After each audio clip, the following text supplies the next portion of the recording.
How can either side trust the results the same way that you trust anything else in life, right? You look at the evidence, right?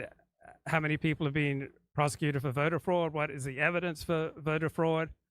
And you don't just go by some videos where people take a box and you don't quite understand what's going on. So you immediately jump to the conclusion that there's voter fraud. There are people who devote their lives to analyzing elections and detecting things like voter fraud.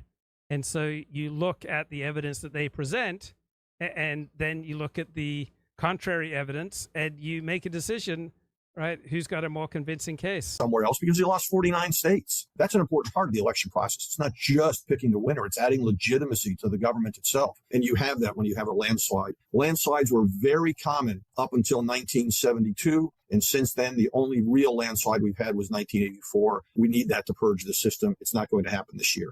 Oh, well, that's demoralizing, but hey, let's look to 2028, okay? Last question, just because I want to finish and give you a chance to talk about your industry, the polling industry, because I know you've thought long and hard about this, but this is your opportunity to give listeners your little advice about how to look at polls. You wrote a great essay back in 2020, and I'm going to read a line from it. You said, public pollsters act like a bartender who keeps pouring whiskey for a drunk customer and is then surprised when the customer wrecks his car on the way home.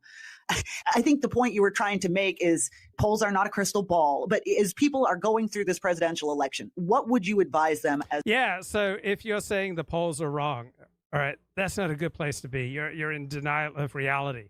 That doesn't mean that the polls aren't necessarily wrong. Doesn't mean you're not necessarily right, but the odds are that you're wrong and that you're just trying to shield yourself from some unpleasant aspect of reality that you don't want to come to terms with. Right? The reality is that Kamala Harris has been surging and Donald Trump has retained his voters. It's just that Kamala Harris has brought Democrats back into the fold.